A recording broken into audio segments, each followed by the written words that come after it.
দাদা আপনাকে আর কি বলবো, আমার হীরার টুকরো ছেলের জন্য 8খানা, কি বলছি 8খানা মেয়ে দেখে তারপরে কি আপনার মেয়েকে আমাদের পছন্দ হয়েছে। দাদা আপনি খালি এটা ভেবে নিন, আপনার বাড়ি দিয়ে আমি কোনো বৌমা নিয়ে যাচ্ছি না, আমি নিয়ে যাচ্ছি একটা শুধু মেয়ে।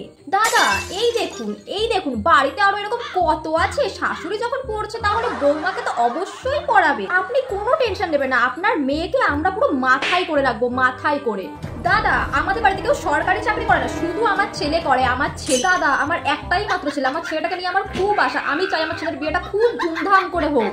এমনি আমার কোনো ডিমান্ড নেই, আপনি আপনার মেয়েকে ভালোবেসে যা দেবেন সেটাই আপনার মেয়ে থাকবে। তাই বলে কিন্তু ভাববেন না যে আমি যৌতুক চাচ্ছি, আমার কিন্তু সব একদম ভালো লাগে না।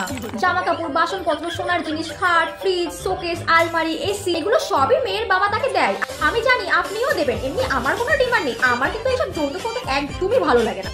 দেখুন দাদা আমার একটাই ছেলে, তাও আবার সরকারি চাকরি করে, তাই কিনা ওই সস্তার একটা মাহিন্দ্রা থার্ড দিয়ে দেবেন। দাদা তাই বলে ভাববেন না কিন্তু আমি যৌতুক চাইছি, আমার কিন্তু এগুলো একদম ভালো লাগে না। দেখুন দাদা আমি তো আর আপনাদের কাছে যৌতুক চাইছি না, এখন আপনি আপনার মেয়েকে ভালোবেসে যা দেবেন সেটা তো আপনার মেয়েরই থেকে যাবে, আমি তো আর ব্যবহার করবো না। মেয়ের সোনার চেন, সোনার কানের, ছেলের সোনার আংটি, সোনার চেন, আর বিয়েতে ওই প্রণামীর কাপড় টাপড় দেয়, আর ওই 10-20 লাখ টাকা মতো এখন তো সবাই কম বেশি বিয়েতে দেয়, আপনিও দেবেন আমি জানি। কিন্তু দাদা তাই বলে ভাববেন না কিন্তু আমি যৌতুক চাইছি, আমার কিন্তু এসব একদমই ভালো লাগে না।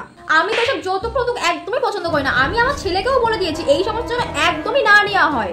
আর যা দেবেন আপনার মেয়েরই তো থাকবে। দাদা দেওয়া নেওয়ার ব্যাপারটা পুরো মিটে গেল, এবার আপনি একটা দিনক্ষণ খুঁজুন কবে আপনার মেয়েকে আমার বাড়ির মেয়ে বানিয়ে নিয়ে যাব। নর্মালি আমি যেগুলো বললাম আপনি তো সেগুলো দেবেনই, আমি তো জানি, কিন্তু দাদা তাই বলে ভাববেন না আমি যৌতুক চাইছি, আমার কিন্তু এইসব একদমই পছন্দ হয় না। ঠিক আছে দাদা তাহলে আজকে আসি।